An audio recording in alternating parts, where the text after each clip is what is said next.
Soc Fra Francesc, estic aquí al convent d'Igualada. Han demanat que expliqui la meva vocació, doncs és molt senzilla, no? Perquè va començar com molt natural, molt des d'infant, amb 7 anys, jo ja em sentia cridat. Llavors vaig anar com madurant, no?, aquesta crida, no?, del Senyor, i acompanyat doncs, de sacerdots, de grups de l'Església, i amb 18 anys doncs, vaig entrar als caputxins. Allà doncs, vaig fer el noviciat, la professió, els estudis, i doncs, vaig començar a viure la vida d'un frare.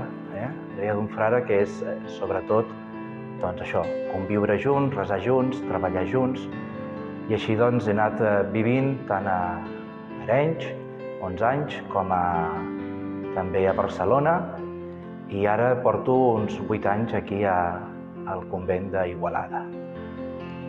En tots ells, doncs, el Senyor m'ha anat acompanyant, no? I aquí és on un veu la vocació, com poquet a poquet doncs, es va madurant, no? Veus com va concretant el Senyor cada vegada doncs, amb unes actituds, no? Amb unes exigències, que un ha d'intentar doncs, lliurar-li.